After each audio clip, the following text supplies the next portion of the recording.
Alright guys, we got a Lincoln MKX in the garage. Same thing as the Ford Edge. We got the wheel off on this side right here because this video we're gonna be changing the CV axle right there, because this one right here is ripped, the boot, and look at that. It's just slushing all the grease out, making a big mess. So let's quickly change this CV boot. Let's go.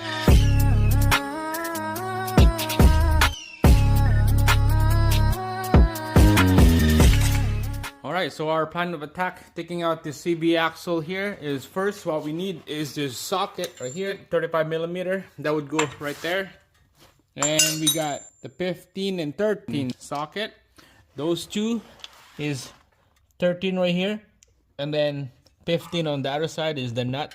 We're going to be taking out this nut and the pinch bolt from the lower bolt joint. It will pop this whole lower control arm out. And then we're just going to swing this whole thing on the side. We're not touching the caliper and the rotor. We're not touching that. We're just gonna swing the bottom end out like this, and then the whole CB axle will come out. But to do that, we had to take out this bolt right here, the brake hose. That's a 10 mil. And then ABS sensor, we're just gonna pull that clip out, and then we're just gonna swing that on the side so that we have lots of room to swing this whole knuckle out to the side. We're not touching the upper bolt and lower bolt for the struts. So all the tools we need here is you can have a ratchet or a strong arm, a pipe, pry bar, impact, and a 3/8, couple 3/8 ratchet right there. Here's the CB axle that we got right there. Hopefully it's the right one. There's a part number. We'll find out, I guess, if it's the right one after we take out the old one right there, because of that rip boot right there. For some of you guys will probably change the boot, but for me, I'm just gonna change the whole CV axle. Good deal on that one. It's 110 bucks, I think, tax in. So that's our plan right there. So let's get started. All right, so let's start with taking out this big nut right here. This is the 35 socket. Forgot to mention, you need a flat screwdriver to jam that thing in here so that it won't move when we try to spin this thing over.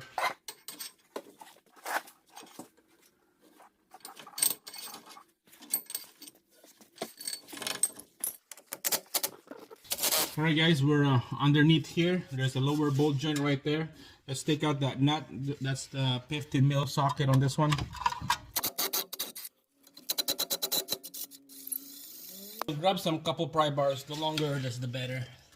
Just gonna put it here, and then we're just gonna pull this lower control arm out from the knuckle. Alright guys, so I put a flat pin in between the slit of that bottom knuckle right here for the ball joint to go in, so it will spread open when you put that flat with this heavy duty pin right there.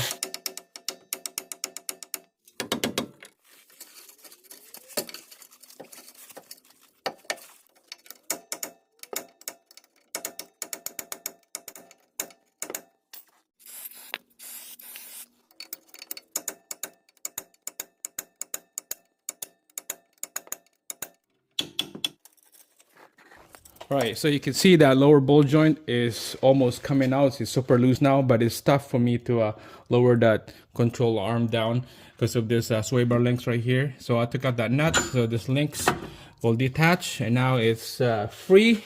All right, let's put this jack underneath the rotor here. Let's bring this thing up.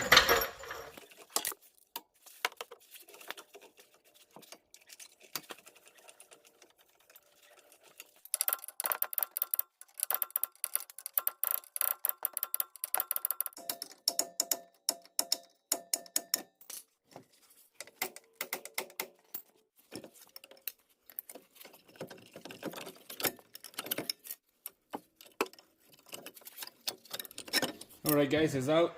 Now we're gonna be working on the inner boot right there, right on the transmission. We're gonna pop that inboard half shaft right there.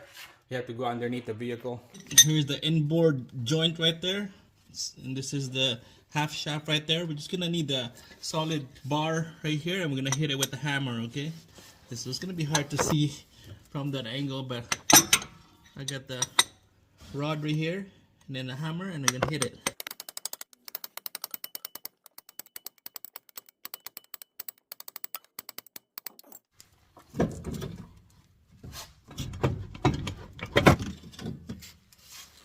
All right, there we go. Here's the old one, and then compare it with the new one right there.